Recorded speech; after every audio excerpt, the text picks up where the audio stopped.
현 시점에서는 이란? 전쟁의 양태 자체가 시간이 갈수록 시간은 이란 편이었기 때문에 모든 전쟁은 항상 시작할 때는 단기전에 끝낼 수 있다는 자신감을 갖고 다들 시작하거든. 제가 이란에 있었을 때도 그때 우크라이나 사태가 발발했는데 그때 당시 러시아 대사가 우리 외교단의 대사들을 모아놓고서 러시아가 이제 우크라이나를 손을 보면서 넉넉 잡아 10일 안에 완전히 제압을 하고서 끝낼 수 있다 하는데 지금 5년 걸렸어요. 해협을 갖다 봉쇄한 것도 이번에 최초고 주변 중동 지역에 미국 관련 시설을 때린 것도 최초고 이스라엘의 네게브 사막에 있는 디모나 이스라엘 핵시설을 때린 것도 최초고 그러니까 이 3종 세트를 통해서 전면전으로 가면 이 세 가지 옵션을 통한 비대칭 전력을 해야만이 다이다이로 미국과 이렇게 전면전을 붙어서는 도저히 성산이 없는 건데 그걸 갖다 전황을 갖다 밸런싱을 하려면은 이 세 가지 옵션을 통해 갖고서 작년과는 그러니까 완전히 다른 양태의 전쟁이 이제 개시가 된 거죠. 갓나라기를 보듯이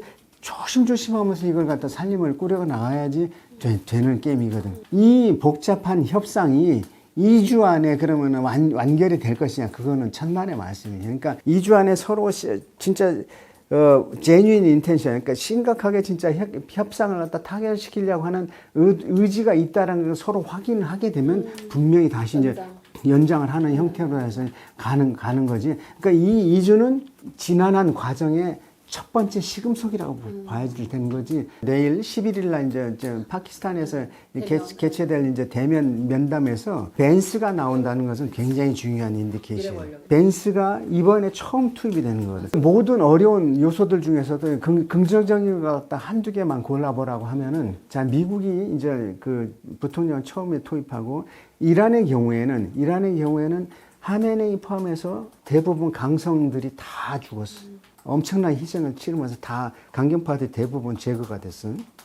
근데 2015년에 오바마랑 핵협상을 타결시켰던 로하니 대통령이 아직 건재하고 그 밑에서 핵협상을 타결시키고 이번 정부에서 부통령까지 했던 자리프가 건재하고 그 두 사람의 밑에서 사사를 받아서 핵협상을 실무 타결했던 아락치 장관이 외교장관으로서 지금 실무협상을 이란 측 수석대표를 하면서 지금까지 쭉 해왔다는 것은 두 진영에서 합의 의지가 있을 수 있는 사람들이 있고 하메네이 최고 지도자가 살았을 때 내린 지침이 있어요. 미국이랑 협상을 하는 경우에도 절대 대면 협상은 안 된대요. 그간에 진행된 협상은 하메네이가 돌아가시기 전까지는 이렇게 같은 호텔에 투숙을 해. 처음에는 이제 바이든이 있었을 때는 유럽 애들이, 그리고 최근에는 이제 오만 애들이 가고, 오만 외교장 이런 애들 가서 방을 왔다 갔다 하면서 이랬다고 여쭈어라. 그러면 향단아 이랬다고 여쭈어라. 방을 따로 잡아놓고 중간에 있는 놈이 왔다 갔다 하면서 이랬다고 여쭈어라. 이런 거야. 근데 진짜로 파키스탄에서 대면 협상이 되면은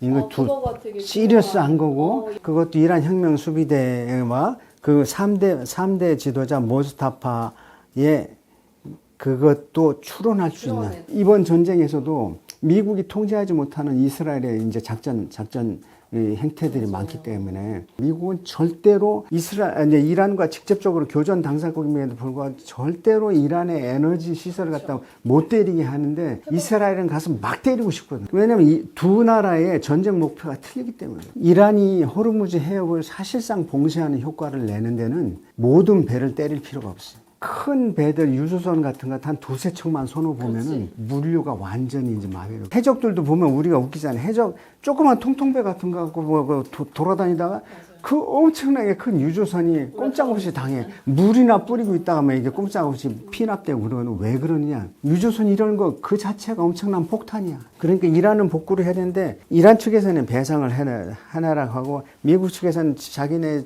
호주머니에서 낼 생각이 전혀 없으니 이 해협이 오픈됨으로써 혜택을 보는 국가들이 다 이란 재건에 필요한 자금이 소요될 기간 동안은 통행세를 내라 이렇게 될 가능성이. 이란 평화기금이라든가 이름을 멋있게 치환을 하되 하여간 이란의 재건이 패키지에 들어가지 않고서는 이란은 타결하기 어렵거든. 소해 능력을 갖춘 2.4대가 있다고 하면 작전 2개 반경에서만 가능한 거거든. 그렇기 때문에 북한이 다행히 막 쏴주고 있잖아. 그러니까 그 익스큐즈가 돼. 훌륭한 익스큐즈야. 이렇게 계속 쏴내는데 북한의 탄도미사일을 궤적을 추적하고 잡아냈고 그에다 대응할 수 있는 2.3 4대 중에서 하나를 보내라는 얘기인데 그러니까 안 되지 않냐. 일본은 겨우 한다는 게 자기네 헌법적인 제약 때문에 못 간다고 하는 건데 우리는 생사가 걸린 안보의 현실적인 실존의 문제가 있기 때문에 못 보내는 거라고 미국한테 가서 얘기를 하는 거야.